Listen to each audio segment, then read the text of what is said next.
আসসালামু আলাইকুম। ঈদ মুবারক। আশা করি আমরা সবাই ভালো আছি।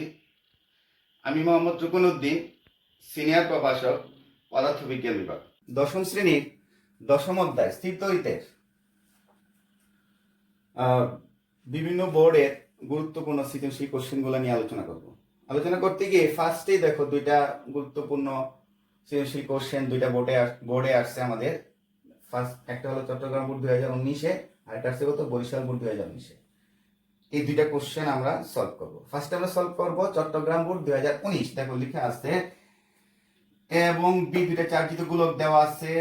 এ গোলকের চার্জ দেওয়া আছে 40 কুলম, বি গোলকের চার্জ দেওয়া আছে -30 কুলম, এবং গোলক দুইটার কেন্দ্র থেকে মধ্যবর্তী দূরত্ব দেওয়া আছে কত আমাদের 300 সেন্টিমিটার। আর কুলম ধ্রুবক দেওয়া আছে দেখো আমাদের c = 9 × 10⁹ newton metre square by coulomb square.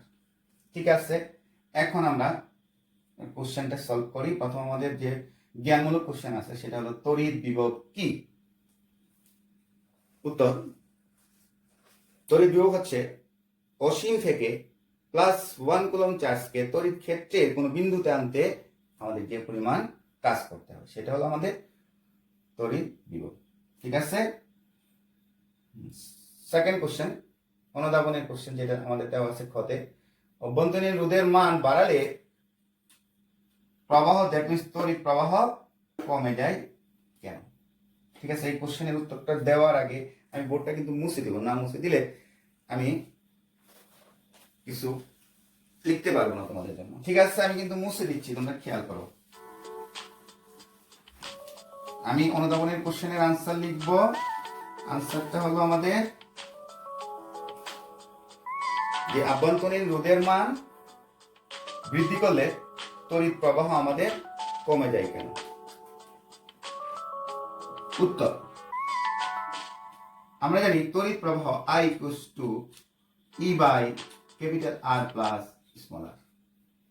এখানে রোধ আর ক্যাপিটাল R হচ্ছে স্থির রোধ, আর স্মল r কে বলা হয় কোষের আভ্যন্তরীণ রোধ। তাহলে এই সমীকরণ থেকে আমরা কি বুঝতে পারতেছি? কোষের আভ্যন্তরীণ রোধের মান R যতই আমরা বাড়াইতে থাকি, আলটিমেটলি ভাগফলটা কি হবে? কম হবে। অতএব আমরা বলতে পারি উপরোক্ত সমীকরণ থেকে যে আভ্যন্তরীণ রোধের মান যতই আমরা বাড়াবো তড়িৎ প্রবাহ ততই কমতে থাকবে। ঠিক আছে, ওকে। এখন আমরা প্রয়োগমূলক যে কোশ্চেনটা ছিল সেই কোশ্চেনটা নিয়ে আলোচনা করব। গ কি ছিল আমাদের? খেয়াল করো, এ ও বি এর মধ্যকার বলের মান কত? এ ও বি এর মধ্যকার বল কত, বা কুলম্ব বল কত? বল কত বা কুলম্ব বল কত?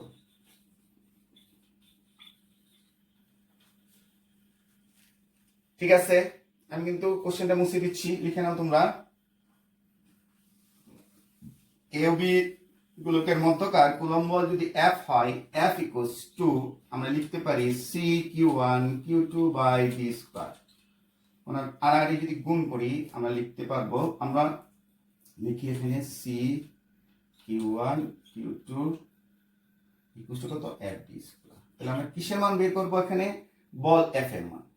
সুতরাং F = CQ1 Q2/d²। যদি আমরা মান বসাই 9 × 10⁹ Q1 এর মান কত? 40 কুলম। Q2 এর মান কত দেখো? হ্যাঁ, চার্জের মান কত? 30 কুলম। 30, কিন্তু এখানে মাইনাস আছে, -30 কুলম। তারপর দূরত্ব কত আমাদের? দূরত্ব দেওয়া আছে D = 300 সেন্টিমিটার। দ্যাট মিন্স আমরা 100 দ্বারা ভাগ করলে 3 মিটার, 3²। যদি আমি রেজাল্টটা বের করি তখন আমাদের রেজাল্ট আসবে -1.2 × 10⁻12 হয়ে গেল আমাদের প্রয়োগমূলক কোশ্চেন। এ ও বি এর মধ্যকার আকর্ষণ বল বা কুলম্ব বল কত? -1.2 × 10⁻12 নিউটন। তোমরা যদি জিজ্ঞাসা করতে পারো স্যার মাইনাস চিহ্নটা কি? এখানে মাইনাস চিহ্ন আকর্ষণ বল নির্দেশ করে, আর কুলম্ব বলের মান হচ্ছে 1.2 × 10⁻12 নিউটন, আর মাইনাস চিহ্নটা কি করতেছে? আকর্ষণ বল নির্দেশ করতেছে। ওকে, আমরা এখন উচ্চতর দক্ষতা যে কোশ্চেনটা আছে সেটা সলভ করব। কোশ্চেনটা কি ছিল আবার আমি লিখে দিচ্ছি, দেখো এ ও বি এর সংযোগ রেখার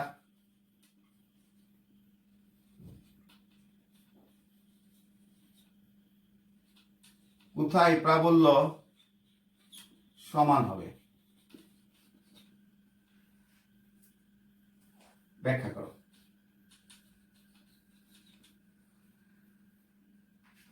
এ ও বি এর সংযোগ রেখার কোথায় প্রাবল্য সমান হবে সেটা আমাদের ব্যাখ্যা করতে হবে। আমি এই রকমের কোশ্চেন যখন পরীক্ষায় আসবো, আমরা সবসময় খুবই ইম্পর্টেন্ট এই কোশ্চেনটা তোমাদের সামনে, তোমাদের এসএসসি ফাইনাল পরীক্ষায় এই কোশ্চেনটা আসতে পারে, তোমরা একটু খেয়াল রাখো।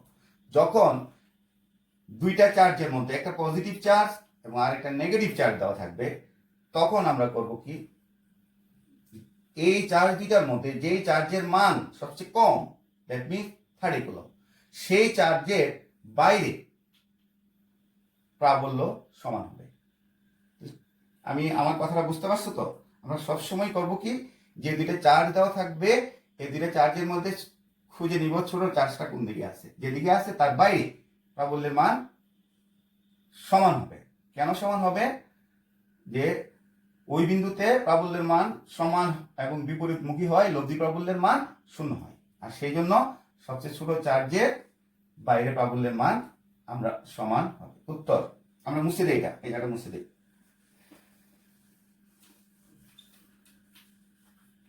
উত্তর,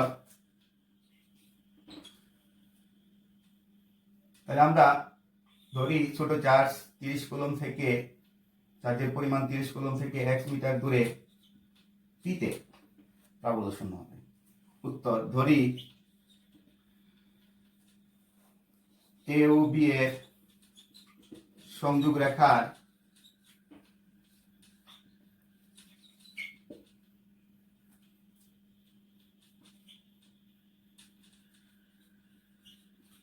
বিগুলোকের বাইরে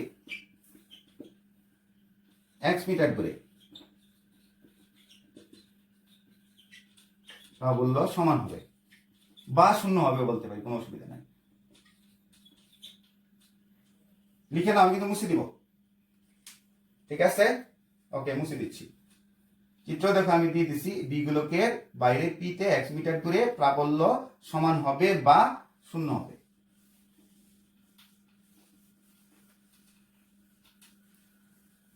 কিন্তু ফার্স্ট টাইম বলছি পি বিন্দুতে প্রাবল্য সমান হবে, শর্তানুসারে আমি লিখতে পারি E1 সমান E2। E1টা হলো এ বিন্দুর চার্জের জন্য পি বিন্দুতে প্রাবল্য। E1টা কি? এ বিন্দুর চার্জের জন্য পি তে প্রাবল্য কত? C Q1 by R1 square. প্রাবল্যের সূত্রটা লিখলাম, ইকুয়ালস টু E2 বি বিন্দুর চার্জের জন্য পি তে প্রাবল্য সি Q2, দূরত্বটা কত? x square.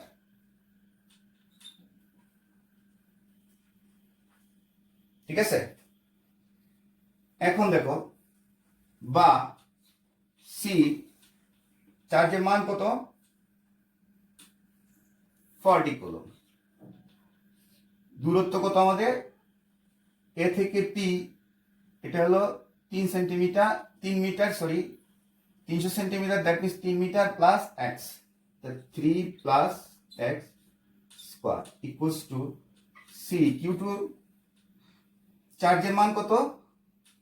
30 বাই দূরত্ব কত আমাদের? X square. এখানে আমরা একটা কাটাকাটি করতে পারি, দেখো সমাধানে সি সি ক্যান্সেল, এই 0 0 ক্যান্সেল। এটাকে যদি আমি সংক্ষেপে লিখি 4 2 by 3 plus x whole square equals to √3 by x whole square. এবার লিখতে পারি, দেখো স্কয়ারটাকে যদি ভাঙি আমি আবার এটা পাই। লিখো তোমরা, আমি উপর দিকে মুছে দিচ্ছি। আমাদের √3 এর একটা মান আছে, √3 এর মানটা হলো 1.732। এই সমীকরণটাকে যদি আমি বর্গমূল করি তাহলে কি পাই? 2 by 3 plus x equals to √3 by x. Root থ্রির মানটা আগে আমি বলে ফেলছিলাম 1.732। এটাকে যদি আমি আর এইভাবে গুণ করি, তাহলে এটাকে এই 1.732 কে যদি 3 দ্বারা গুণ করি, গুণ করলে হয় 5.196 প্লাস 1.732x ইকুয়ালস টু কত 2x, বা 2x minus 1.732x equals to 5.196। তোমরা লিখো, আমি নিচে লেখাটা মুছে দিই। যদি আমি 2x থেকে 1.732x বিয়োগ করি, তাহলে আমার হয় 0.268 0.268x equals to 5.196। সুতরাং x equals to কত 5.6 by 0.268 equals to, আমরা যদি একটা ক্যালকুলেশন করি 19.38 মিটার, 19.38 অর্থাৎ উপসংহারে চলে আসছি আমরা। বি থেকে 19.38 মিটার দূরে, দ্যাট মিন্স পি বিন্দুতে প্রাবল্য সমান হবে। এখন আমরা দ্বিতীয় কোশ্চেনটা নিয়ে আলোচনা করব। সবাই তোমরা খেয়াল করো দ্বিতীয় কোশ্চেনটার দিকে। বরিশাল বোর্ড 2019, আমার হাতে ডান হাতে দেখো, আমি প্রথম এটা মুছে দিচ্ছি যেহেতু এটা আমরা সলভ করে ফেলছি। পরেরটার দিকে আমরা যাব। পরের কোশ্চেনে দেখো সেম, আবারও দুইটা চার্জ দেওয়া আছে। চার্জিত গোলক দুইটার কেন্দ্র থেকে মধ্যবর্তী দূরত্ব দেওয়া আছে 5 মিটার। এইগুলোকে চার্জ দেওয়া আছে 50 কুলম্ব, এবং তাদের মধ্যকার যে কুলম্ব বল, সেই কুলম্ব বলের মান দেওয়া আছে দেখো F equals to 3.6 into 10 to the power 11 newton. আর কি দেওয়া আছে, এই চার্জিত গোলক দুইটা অর্থাৎ এ ও বি গোলক দুইটা একই উপাদানের এবং একই আকৃতির, এবং কুলম্ব বলের মান দেখো এখানে আমাদের দেওয়া আছে। এখন আমরা এই বরিশাল বোর্ড 2019 এই সৃজনশীল কোশ্চেনটা আমরা সলভ করব। এই কোশ্চেনটা কিন্তু বোর্ডে প্রায়ই আসে, খুবই ইম্পর্টেন্ট, গুরুত্বপূর্ণ। তা আমরা এই কোশ্চেনটার দিকে খেয়াল করি। উত্তরটা আমি এই পাশে লিখবো, তোমরা খেয়াল করো। ফার্স্টের আমার কোশ্চেনটা কি, জ্ঞানমূলক। তড়িৎ বলরেখা কাকে বলে? তড়িৎ বলরেখা হচ্ছে তড়িৎ ক্ষেত্রে যদি আমরা +1 কুলম্ব চার্জ স্থাপন করি, সেটি যে পথে গমন করবে সেই পথটাকে আমরা বলবো তড়িৎ বলরেখা। রাইট? আবার বলি, তড়িৎ ক্ষেত্রে +1 কুলম্ব চার্জ স্থাপন করলে সেটি যে পথে গমন করে সেই পথটাকে আমরা বলবো কি তড়িৎ বলরেখা। নেক্সট কোশ্চেন খ, সমমানের দুটি ধনাত্মক আধানের মধ্যবর্তী অঞ্চলে নিরপেক্ষ বিন্দু পাওয়ার কারণ ব্যাখ্যা করো। এই কোশ্চেনটা কিন্তু একটু আগে আমরা সলভ করে আসছি।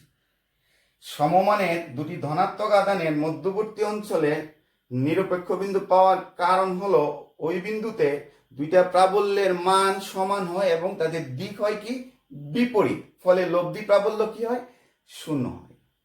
আবার আমি বলি, সমমানের দুটি ধনাত্মক আধানের মধ্যবর্তী অঞ্চলে নিরপেক্ষ বিন্দু পাওয়ার কারণ হলো ওই বিন্দুতে দুইটা প্রাবল্যের মান সমান এবং তাদের দিক হয় বিপরীত, ফলে লব্ধি প্রাবল্যের মান 0 হয়।